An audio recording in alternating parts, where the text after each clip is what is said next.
I'm super proud of what we've done in the past 5.5 years. I feel like I'm leaving it in good hands, and I can say that I feel like I did something good during the time I was here. I hope that the long-term impact for the residents are something that they're excited about and something they're proud of too.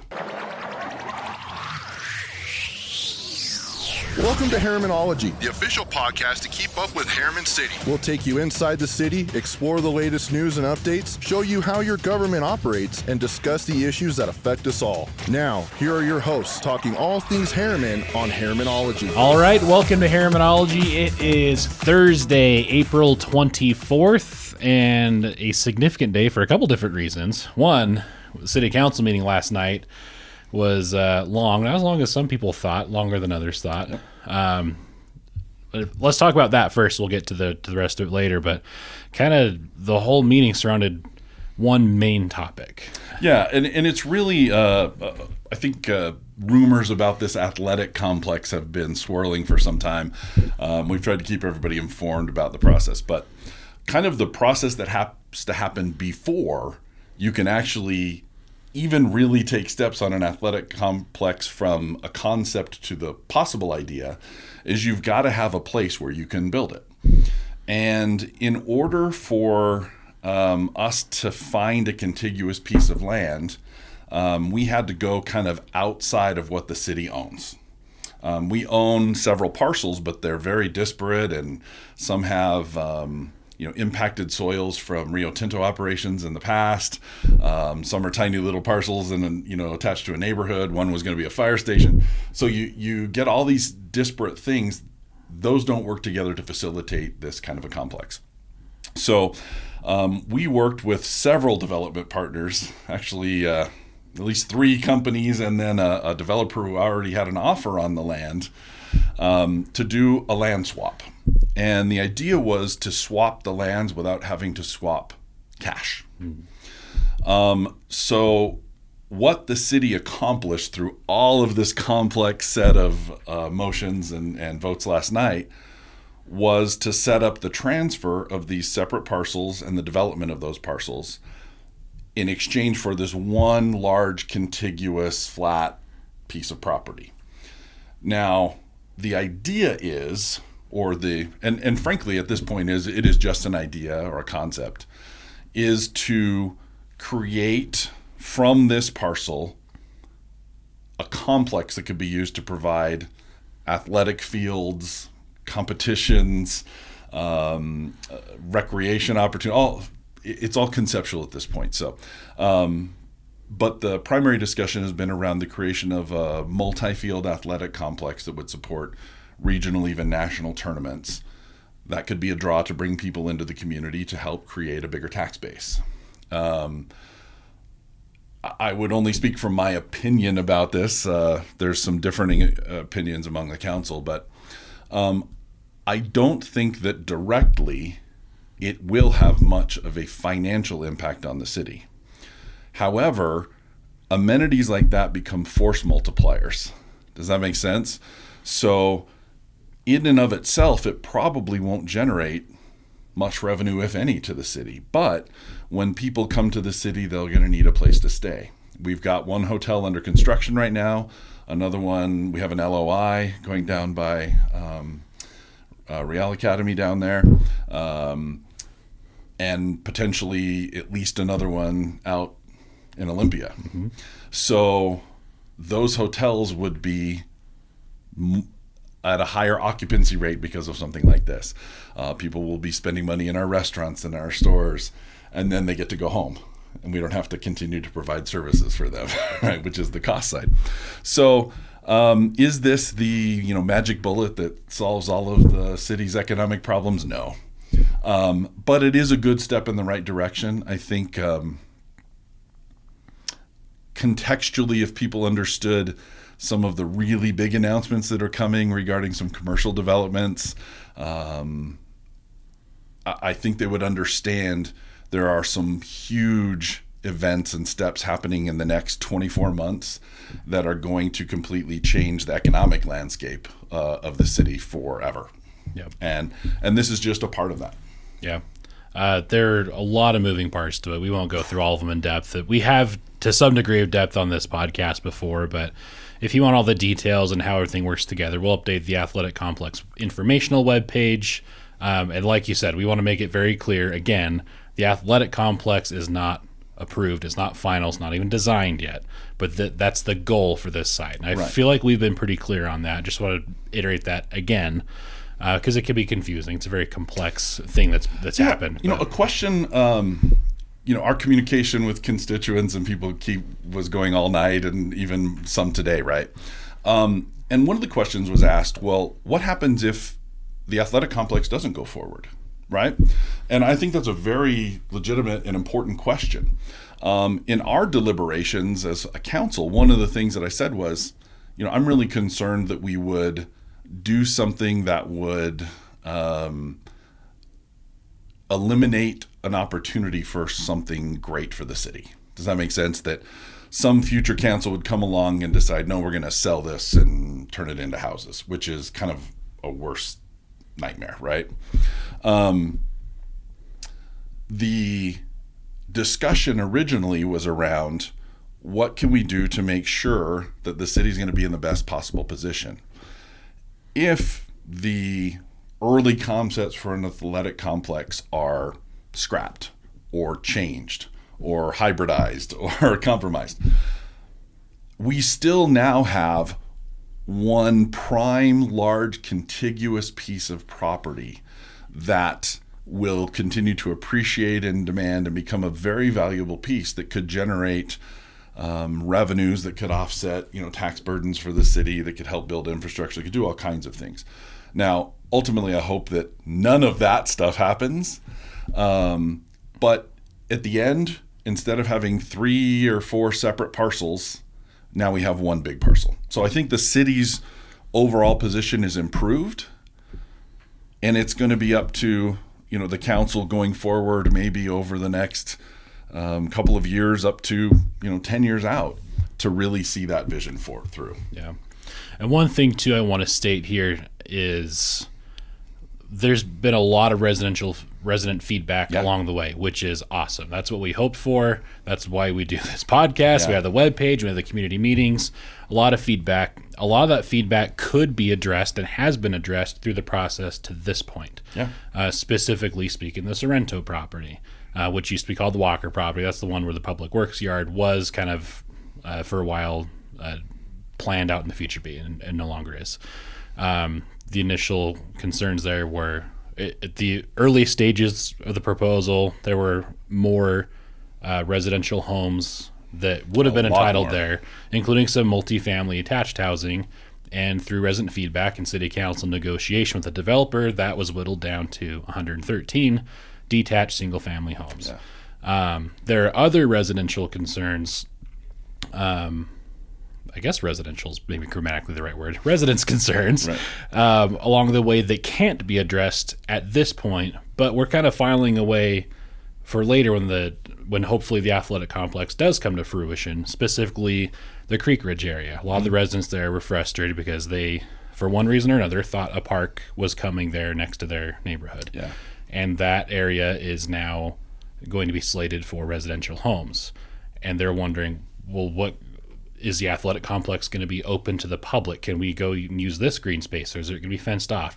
The answer at this stage is we don't know because it's not designed. But those concerns are just as valid as anybody else's concerns, and those are things that we'll very much take into account down the line when it comes time to design the complex and to lay it out past the conceptual stage.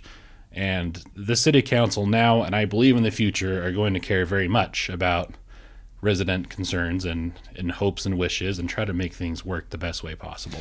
Yeah, and it's a challenge because residents often are distantly associated with these long, arduous meetings that we have and topics that are discussed over weeks or months or years. And frankly, our form of government being a representative republic, the residents of the city have elected us to do that work, to be informed, to get fully educated about the options and the consequences, and to make the best decision that we can. Now, all through that process of evaluation, we want the feedback. But if residents would go back and listen to all these debates that we've had talking about, well, why would we have a complex that's shut off to the public? Now we don't have green space. We've talked about how we're going to carve out pieces that could be used and preserved as recreation. Are there fields that could be used for programmable space for youth sports that wouldn't necessarily, that was all part of the deliberation. A lot of that was premature because we don't even know what it's going to be yet.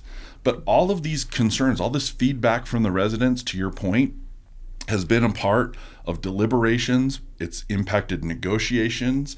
It has changed plans. It has impacted directions.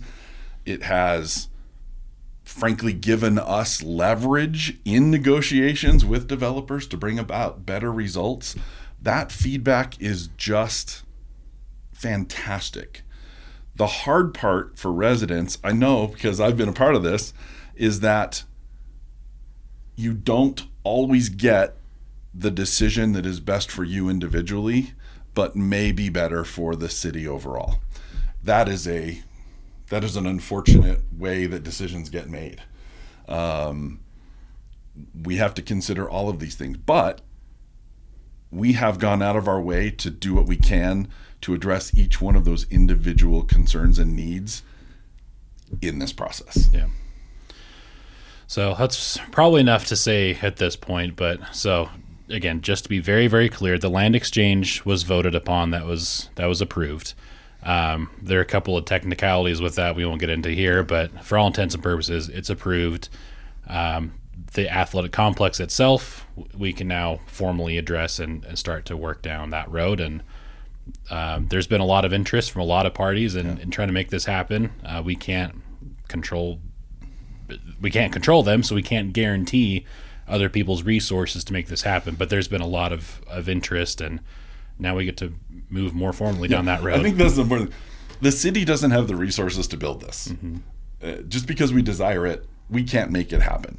So we've talked to the county. There's private and public organizations that would like to come in and have ideas and all those kinds of things. That's all going to be vetted out and in through public process, lots of meetings, more public neighborhood kind of meetings and discussions about this. So this is an ongoing process. I really encourage people to stay involved. Yeah.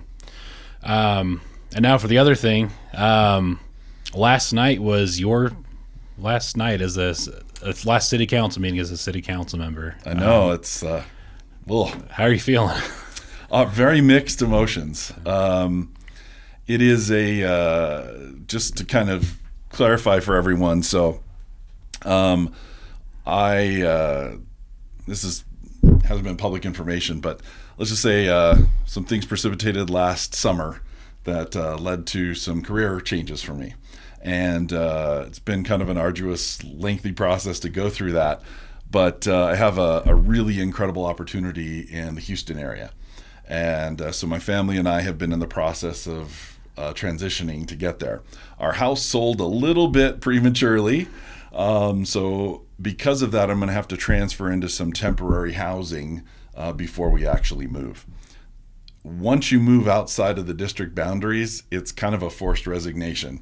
So whether I wanted to or not, state law says that if I'm going to live outside of the boundaries of the district that I was elected to represent, I'm no longer eligible to serve in that role. So, last night was my last official city council meeting. I'm still technically operating as a city council person through part of next week.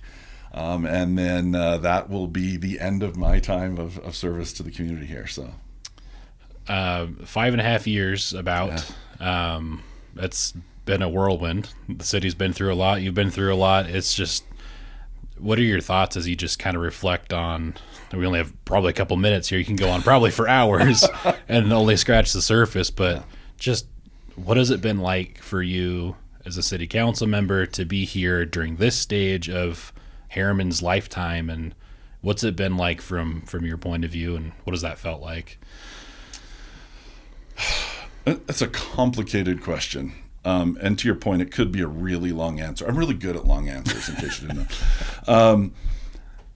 To try and be as succinct as I can, if I go back 5.5 years, even maybe 6 years or more. I came into this reluctantly. I'd never aspired to become a city council person or be an elected official. I didn't, honestly, I didn't really have a lot of attention given to things that were going on in the city until the Olympia development came. And finding out that a project that big was happening on my back door that I didn't know about. I only had heard about it 3 days before the original county vote. It was kind of a crisis of conscience, and I felt like I needed to be more informed and more involved. And frankly, if you talk to most of the council members, that's how they ended up getting to where they are today. Became, active in community meetings, attended city council meetings, went and talked to members of the county council, got informed about what was going on. And through that process, some neighbors and residents came to me and said, "Hey, would you consider running for council?" At first, I dismissed it out of hand, and then eventually had the opportunity to throw my hat in the ring and was elected by my constituents to represent them. People asked what I was trying to accomplish or what I've seen happen. And, at the time I took office, we had a budget that was almost 40% funded through one-time fees like builder permits. We had substantial, I would call it soured relationships between the council, some of the city management at the time, some of the development community. There's a lot of contention, a lot of energy going on, and the budget was kind of out of whack. There was a lot going on, and we had just come out of a period of one of the most rapid growths of a city in American history. I mean, from 2010 to 2020, Herriman was the fastest growing city in the United States. It was unparalleled. We added over 30,000 residents in 10 years. And that breaks stuff. We've all felt the impacts of traffic problems and congestion and lack of services, and going back to the athletic complex, no places for the kids to play and practice their sports. Look at from that perspective, that's where we started. And then COVID hit. And that wrecked everything for a while. And suddenly people started working at home, and traffic wasn't a problem anymore. And, all these things are happening. And I think we're still going to be, for years to come, seeing the long-term impacts of that on our youth and on our mental health, on our work environment, how that's transformed over the past few years. To fast forward to today, we've got a new city manager, new city attorney. We've got a new city finance manager. We've got new city communications head. We've had turnover in our police department, which is some of those people almost all those people, incredibly sad to see them leave, and excited to see some of the new blood coming in. It is a totally different city than it was 5.5 years ago in terms of vision, in terms of budget, in relationships with the development community, and the relationship between management and the council, the relationship among the council members. I'm super proud of what we've done in the past 5.5 years. I feel like I'm leaving it in good hands, and I can say that I feel like I did something good during the time I was here. And I hope that the long-term impacts for the residents are something that they're excited about and something they're proud of too. Yeah. Well, we appreciate your service here. Thank you. Wish it could be a little bit longer, but I'll speak for my coworkers and whoever is listening. We wish you the very, very best. Thank you. Good luck. You'll be around for a little bit longer, and then a new chapter. So that's right. It's time to move on. Yeah. So with that, I'm John LaFollette, Communications Manager. For the final time, Councilmember Stephen Shields, District 4. We'll publish information about the what goes on for District 4 going forward, but we'll leave it at that for now. So thank you, Councilmember. Get involved, folks. Yeah. Thank you for carving out some time today out of your busy moving schedule.